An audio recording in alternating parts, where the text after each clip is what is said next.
அனைவருக்கும் வணக்கம்.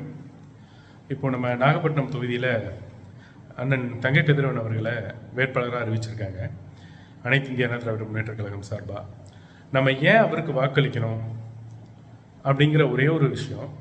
அந்த விஷயத்துக்கு போகிறதுக்கு முன்னாடி ஒரு துயர சம்பவம் ஒன்று அதை நான் இங்கே சொல்லியே ஆகணும்.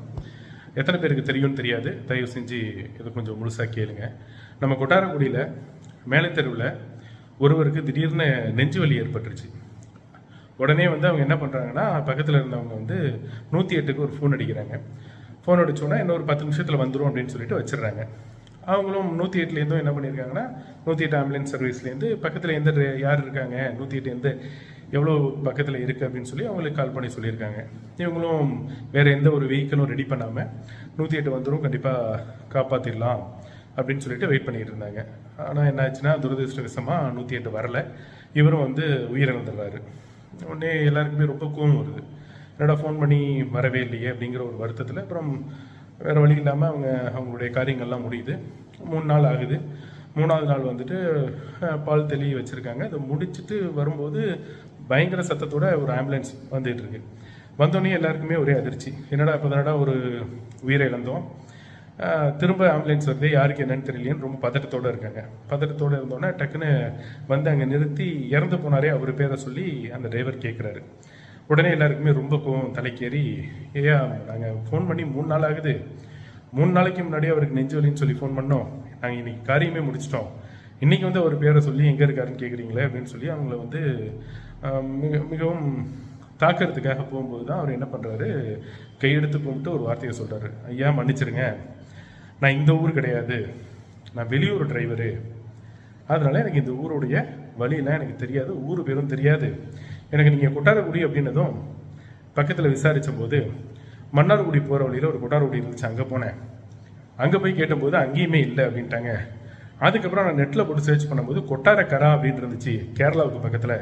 சரி, அந்த ஊராக தான் இருக்கும்னு நினச்சிட்டு நான் அங்கே போனேன். கேரளா வரலும் போயிட்டு அந்த கொட்டாரக்கராவில் போய் விசாரித்த போதும் அந்த ஊர் இல்லை அப்படின்ட்டாங்க. அதுக்கப்புறம் திரும்பியும் போட்டு விசாரிக்கும் போது தான் கொட்டாரக்குடி அப்படின்றது இங்கே நாகப்பட்டினம் மாவட்டத்தில் இந்த இடத்துல இருக்குது அப்படின்றத தெரிஞ்சுக்கிட்டு, சரி எப்படியாவது காப்பாற்றிடலாம் அப்படின்னு சொல்லி தான் இங்கே வந்திருக்கேன் அப்படின்னு சொல்லி சொன்னாராம். இப்போ இதுலேருந்து உங்களுக்கு என்ன புரிஞ்சுது அப்படின்றது எனக்கு தெரியாது. எனக்கு தெளிவாக இருக்கேன், நான் தெளிவாக இருக்கேன். யாருக்கு என்ன பண்ணணும், யாருக்கு எந்த இடத்த கொடுக்கணும், யாருக்கு எந்த இடத்த கொடுத்தா எல்லாமே தெரியும் அப்படின்றதுலாம் நான் ரொம்ப தெளிவாக இருக்கேன். இதுக்கப்புறமும் நான் உங்களுக்கு தெளிவாக சொல்லி புரிய வைக்கணுங்கிற அவசியம் கிடையாது. ஸோ நம்ம ஊருக்காரு, அவருக்கு ஓட்டு போட்டே ஆகணும். அவருக்கு ஓட்டு போட்டால் தான் நம்ம ஊரில் உள்ள பிரச்சனை, நம்ம ஊரில் எங்கே என்ன பிரச்சனை இருக்குன்றது அவருக்கு தெரியும். வெளியூர் வேட்பாளரை நம்ம ஜெயிக்க வைக்கிறோம் அப்படின்னா, தண்ணி வரல, நம்ம பைப்பில் தண்ணி வரல அப்படின்னா ஒரு எம்எல்ஏவுக்கே ஃபோன் பண்ணுறோம். இங்கே எங்கேயுமே சொல்லாமல் டைரெக்டாக நம்ம எம்எல்ஏவுக்கே அடிக்கிறோம். அப்படின்னா உள்ளூர் வேட்பாளராக இருந்தால், உள்ளூர் எம்எல்ஏவாக இருந்தால், பிளம்பர் எங்கே இருக்காரு, பக்கத்தில் எந்த பிளம்பர் இருப்பார், பிளம்பரோட நம்பர் இங்கே இல்லை, நம்ம கிராமத்தில் இல்லை, நாகப்பட்டினமாக இருந்தால் கூட அந்த பிளம்பரை சொல்லி வர வைக்க முடியும். ஏன்னா அவருக்கு அந்த பழக்கம் இருக்கும், லோக்கலில் உள்ளவங்க எல்லாரும் தெரிஞ்சிருக்கும். அப்படி இல்லைனாலும் அந்த ஊரில் ஒருத்தவங்களுக்கு ஃபோன் பண்ணி இந்த மாதிரி இருக்குது அப்படின்றத செய்ய முடியும். ஏன்னா அனைவரோட நம்பரும் அவருடைய கைபேசியிலேயே இருக்கும். அனைவரும் பழக்கப்பட்டவங்க, தெரிஞ்சவங்களாவே இருந்தாலும் யார் செய்வாங்க செய்ய மாட்டாங்க அப்படின்றது அவருக்கு தெரியும். யாருக்கு சொல்லி வர வைக்கணுன்றது தெரியும். இதே வெளியூர் வேட்பாளரை நம்ம தேர்ந்தெடுத்தோம் அப்படின்னா அவரால் என்ன செய்ய முடியும், யாருக்கு அவரால் தொடர்பு கொள்ள முடியும், அதை கொஞ்சம் சிந்திச்சு பார்த்தோம்னாலே நம்மளுக்கு தேவை நம்மளுக்கு கூப்பிட்ட குரலுக்கு ஓடோடி வரவங்க தான் தேவை அப்படிங்கிறத முடிவு பண்ணிக்கோங்க. அதனால் மக்கள் கொஞ்சம் சிந்திச்சு யாருக்கு வாக்களிக்கணும், யார் நம்மளுக்கு தேவை அப்படிங்கிறத புரிஞ்சு உள்ளூர் வேட்பாளர் 4-5 பேர் நின்னாலும் ஏன் இவருக்கு வாக்களிக்கணும் அப்படின்னா, பார்த்த முகம், எந்த பிரச்சனையாக இருந்தாலும் அந்த இடத்துல அவர் நின்று இருக்காரு, எந்த ஒரு வாழ்வு சாவாக இருந்தாலும் அவர் அட்டன் பண்ணியிருக்காரு. ஒரு எம்எல்ஏ கிடையாது, ஒரு எம்பி கிடையாது.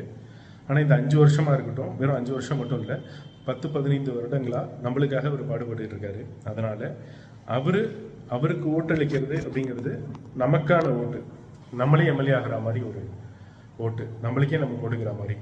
பக்கத்தில் இருக்காரு, அவர் செய்யலைன்னா கூட நம்ம போய் கேட்கலாம். நாகப்பட்டினத்தில் தான் இருக்காரு, ஒரு வண்டியில் போகலாம், பஸ்ஸில் கூட போயிட்டு வீட்டு வாசலில் நம்ம கேள்வி கேட்கலாம். நான் சொன்னேன் இதை நீங்கள் செய்யலை அப்படின்னு சொல்லி உரிமையாக கேள்வி கேட்கலாம். அதனால் அதுக்கான உரிமையை நம்மளே தான் தயார் பண்ணணும். அதனால் அண்ணன் திரு தங்க கதிரவன் அவர்களுக்கு இரட்டை இலை சின்னத்தில் வாக்களித்து பெருவாரியான வாக்குகள் வித்தியாசத்தில் வெற்றி பெற வைக்குமாறு மிக தாழ்மையுடன் கேட்டுக்கொள்கிறேன். நன்றி.